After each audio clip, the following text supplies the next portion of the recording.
do you do the plank? What? What's the plank? I remember that being asked of me one day. This trainer said, do you do the plank? I thought, is that a dance? He said, no. Is that a song?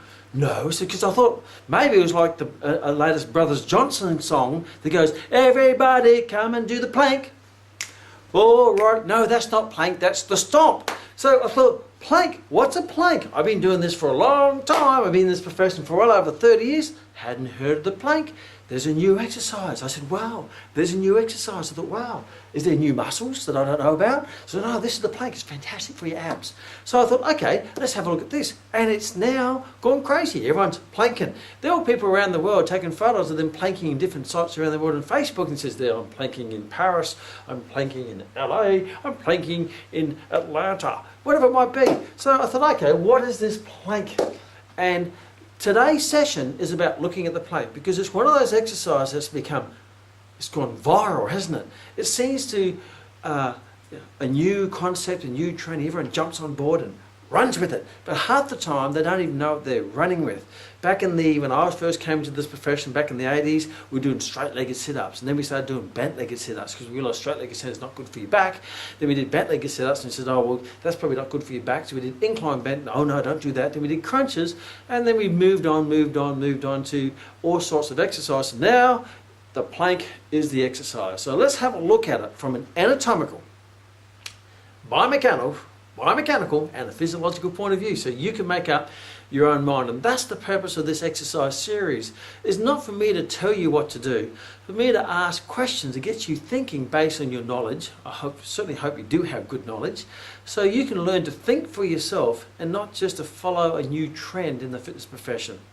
So this is the plank. You get down here and it's almost like a push-up position, but you're on your elbows. And you hold that position, and the purpose of the exercise, from what I hear, is to train the core. So best look up exactly what the core is before you start talking about the core. So let's go through the 5-step process that we've been using to analyse all sorts of exercises. So you can ask yourself the right questions to get the right answers to come out with the right recommendations for your client to get them the results that they deserve and they're paying you safely and time efficiently. So the first question is, why does someone do the plank? Well, it doesn't seem to be an exercise, from what I know, that people do for weight loss. It seems to be an exercise that they want to train the core, which consists of, as you already know, your rectus abdominis, which is the least important one of the group of muscles, your internal, external obliques. You've also got your transverse abdominis, your multifidus muscle groups, your rectus spinae, and your quadratus lumborum, which all really acts as a big weight training belt that supports your lower back. So the purpose of this is to create strength through what we used to call, or we do call in an anatomical terms, the axial system, which is the vertebrae, the ribs, and obviously their connection to the girdles, being the pelvis, the scapula, and the limbs. So let's have a look at the next question. So we know what the goal is, and straight away I already have some question marks about the goal. Is that, yes, if the goal is I want to get a good strength in the core while imitating a lizard in freeze frame, then that would probably be a great exercise. But straight away, I find the position quite odd. It's a quite odd position to put yourself in to train a muscle that functions in the upright position. But we will get to that. But straight away, when you see an exercise that looks a bit odd or puts you in an odd position to do an odd thing, I'd start to ask questions rather than just blindly follow the so-called expert who throws some big words at you which you don't quite know what that means. And the biggest word they use is a one-syllable word called core. But I don't know much about that word anyway. I do know a lot about other anatomical words.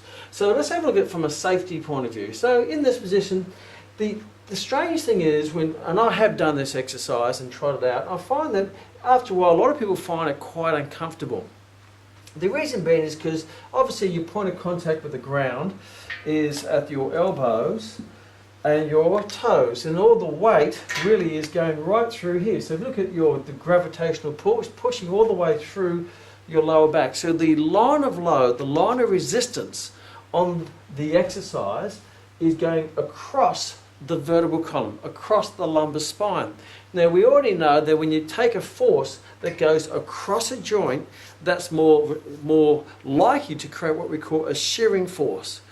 So the forces there are compression forces, where the force goes through the joint. So if the weight was going this way, as in a squat or a lunge, that would be compression forces.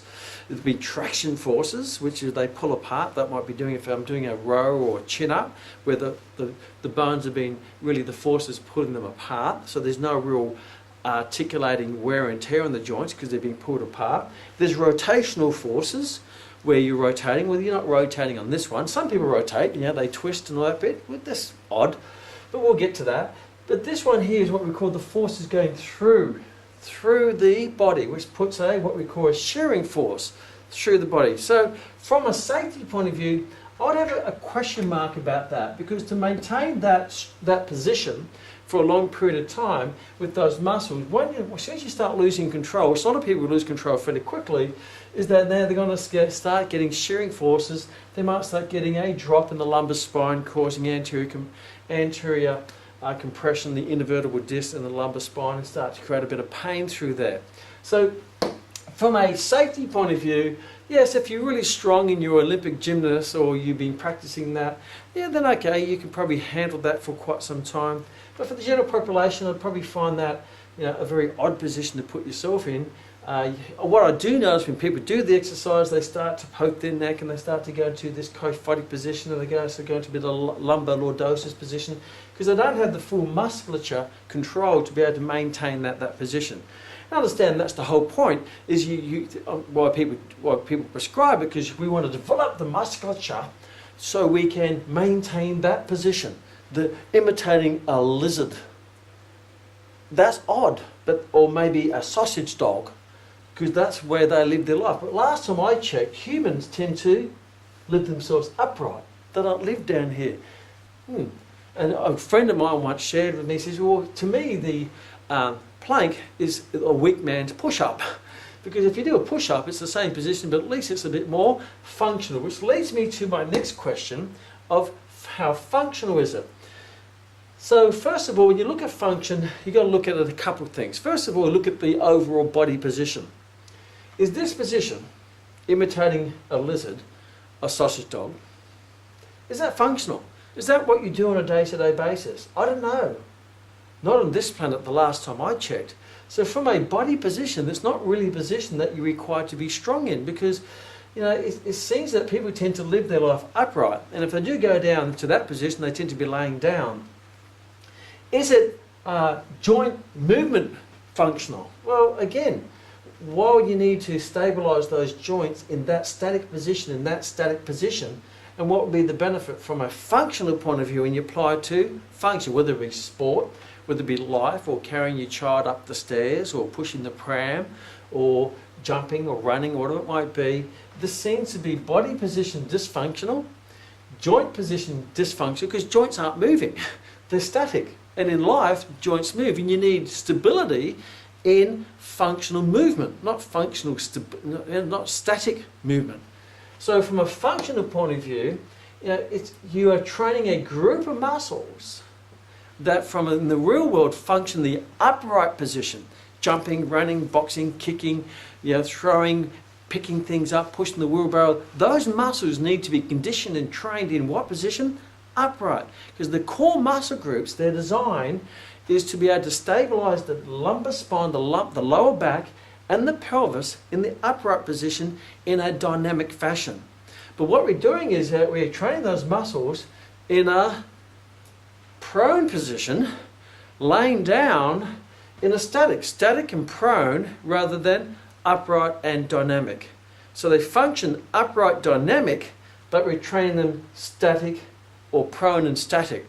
Doesn't make a lot of sense. So when you look at it from a functional point of view, yes, you're training muscles that are responsible for function, but you train them in the wrong position, doing the wrong thing, executing the wrong contraction. So it's not just about hitting the muscle, it's hitting the muscles, doing the right thing with the right contraction in the right position. Understand? So yes, that's why people can just hang their hat on it. It's a functional exercise because it trains the Yes, it does. It trains the muscles, but it trains them in the inappropriate way, in the inappropriate position. From a benefit point of view, when you do this exercise, do you train or do you overload those muscles? And of course you do. That's why you feel it. It's quite a difficult exercise, and you can modify it with different levels of progressions. I understand that. So it does train the right muscles. There is a benefit. It's better than doing nothing, there's no doubt. However, there is a benefit, but it trains them in the wrong position, in the wrong way, with the wrong contraction. So from a beneficial point of view, yes. But the ultimate question as a fitness professional, this is what people pay you the big dollars for. They're paying you to give them the best results for their time.